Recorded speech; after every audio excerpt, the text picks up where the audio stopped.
Gonna check out the garden at nighttime, and got my nice little pathway with rainbow illuminated lanterns and solar powered lights.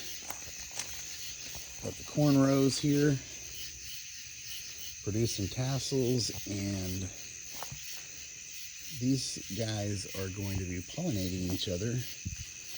Interesting thing about corn is it's pollinated through the wind. Butterflies, insects, and whatnot aren't solely responsible for the pollination process with the corn. And I've got beans growing.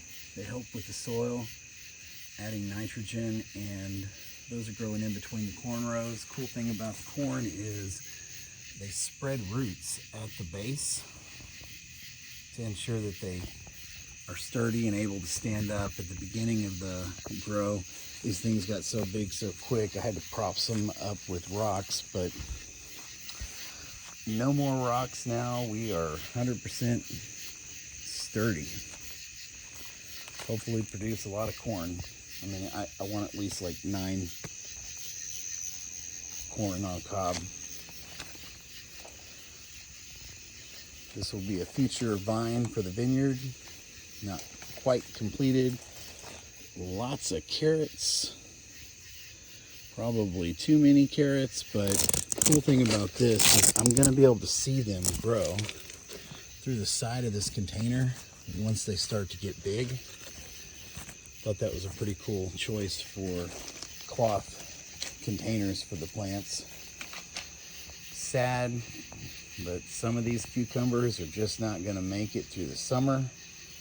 Interestingly enough, it's the one that gets the least amount of sun and the one that gets the most amount of sun, and these two here, they're the healthy hybrids. So gotten a lot of cucumbers so I can make pickles, and we have some already jarred up.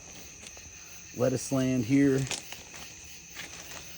Lots of different lettuce. We cut the lettuce fresh from the heads, and then we move on to the next section, let these guys grow for a bit, and we just kind of make our way around. It's kind of cool for fresh salads. Caterpillar attacked all of my brassicas, and the Brussels sprouts, collard greens, and broccoli suffered.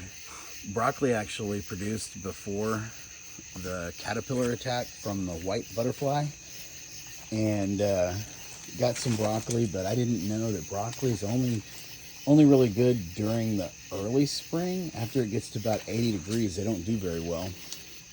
This is pepperland, and inside pepperland we have some cool little peppers growing upright here.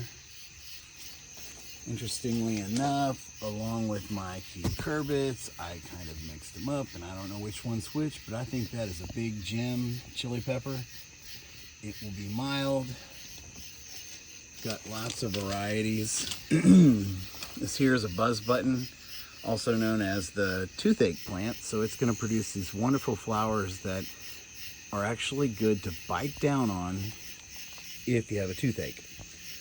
I like the buzz button as a decorative portion to your plates and food, and interestingly enough, along with healing a toothache, it gives you the 9-volt battery on your tongue feeling if you bite down on one, which I thought was really cool, and that's the only reason I'm growing it.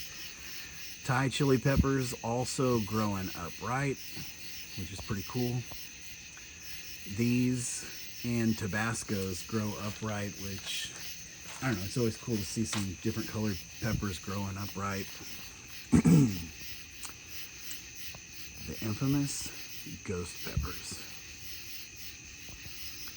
These guys will be utilized for salsas and hot sauces. Found out that you can actually grow a pepper plant indoors during the winter, bring it out in the fall or the spring, and preserve them, and they'll live for 5 to 6 years, which is pretty cool. Over here I have a cool little flower that is totally hibernating through the summer, got through the spring, bloomed, and this is what it does. Another buzz button, and the beautiful clary sage Got fuzzy little leaves and fuzzy branches. Quite happy right here in between the beds.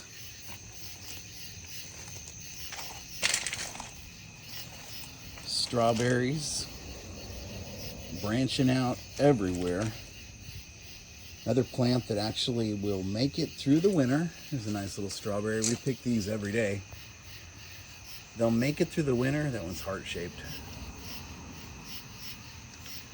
They'll make it through the winter and they'll spread every year. So my plan is to let the heirloom tomato grow this year. This one might turn purple. I really hope it turns purple. It looks like it might just be a green one. But got the heirloom tomato and jalapenos. I'm gonna take those out in the fall and utilize this whole space for strawberries next year. Got a few little onions popping up over there in the vineyard. Looking really good. Roma tomatoes and the air conditioner.